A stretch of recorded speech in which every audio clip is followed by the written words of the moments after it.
రోగనిరోధక శక్తి అంటే మన బాడీలో కొన్ని కణాలు ఉంటాయి. అది మన బాడీ యొక్క ఇమ్యూనిటీకి సంబంధించినవి. మన బాడీకి ఏదైనా ఇన్ఫెక్షన్ కానీ వస్తే ఆ బ్యాక్టీరియాని ఎలా చంపాలి, ఈ రోగనిరోధక శక్తి కణాలని ఏ విధంగా ఇమ్యూనిటీని పెంచుకోవాలి అనడానికి ఏం తినాలి, ఏం తినకూడదు. ముందుగా తెలుసుకోవాల్సింది ఏం తింటే మన రోగనిరోధక శక్తి కణాలు ఉత్తేజంగా ఉంటాయి. కణాలు పని చేయాలి అంటే వాటికి ఫస్ట్ శక్తి రావాలి, అంటే కార్బోహైడ్రేట్స్, క్యాలరీస్ కావాలి. సో తగిన మోతాదులో క్యాలరీస్ ఉండాలి అంటే షుగర్స్, ప్రోటీన్స్, ఫ్యాట్స్.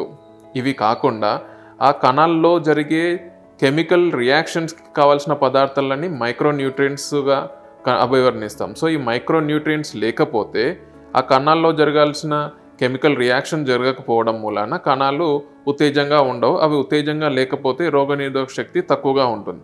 సో దీనిలో ముఖ్యంగా మనకు తెలుసుకోవాల్సింది మైక్రోన్యూట్రియంట్స్ అంటాం. ముఖ్యంగా మైక్రోన్యూట్రియంట్స్లో విటమిన్ ఏ, డి, సి, ఆ తర్వాత జింక్, సెలీనియం, కాపర్, ఇవన్నీ ఇట్లాంటి మైక్రోన్యూట్రియంట్స్ చాలా ఇంపార్టెంట్.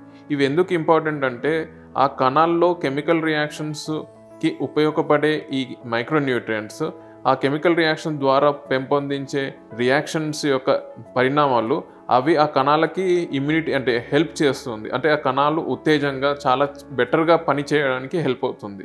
సో ముఖ్యంగా మనము రోగనిరోధక శక్తి పెంచుకోవాలి అంటే మనము తినాల్సిన పదార్థాలు ముఖ్యంగా వెజిటబుల్స్, ఫ్రూట్స్, నట్స్.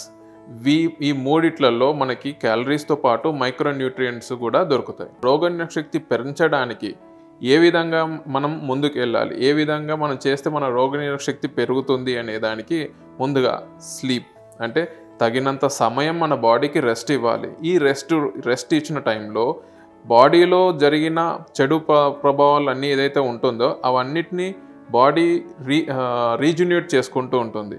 సో ఆ చెడు పదార్థాలన్నీ వెళ్ళి మంచి పదార్థాలతో లాగా రీప్లేస్ చేయడానికి బాడీకి రెస్ట్ కావాలి, ముఖ్యంగా రెస్ట్. నెక్స్ట్ ఎక్సర్సైజ్, అంటే రోజువారీ వ్యాయామం చేస్తే మన రోగనిరోధక శక్తి కణాలు సర్క్యులేషన్లో ఎక్కువగా ఉంటాయి. సో రోగనిరోధక శక్తి కణాలు ఎక్కువగా ఉన్నప్పుడు సర్క్యులేషన్లో ఇన్ఫెక్షన్ తొందరగా రావు. నెక్స్ట్ వాటర్, బాగా హైడ్రేషన్ మెయింటైన్ చేయకపోతే, అంటే తగినంత వాటర్ తీసుకోకపోతే బాడీ నీరసంగా వెళ్తాయి. అంటే ఆ కణాలకి సరిపడా వాటర్ లేకపోతే అవి కూడా నీరసంగా ఉంటాయి. సో తగినంత వాటర్ ఉండాలి. స్ట్రెస్ అంటే ఒత్తిడి. సో ఒత్తిడి తగ్గించుకోవడానికి తగినన్ని ఎక్సర్సైజు, రిలాక్సేషన్ థెరపీస్ చేయాలి. ఒత్తిడి ఏ విధంగా తీసుకొస్తుంది బాడీలో అంటే ఒత్తిడి మూలాన జరిగే కెమికల్ చేంజెస్ టెంపరీగా కొద్ది సమయం వరకు బాడీకి హెల్ప్ చేస్తుంది. కానీ అదే చేంజెస్ తరచూ కంటిన్యూస్గా బాడీకి ఉంటే ఆ చేంజెసే కొన్ని సందర్భాల్లో చెడు పరిణామాలు చూపిస్తుంది.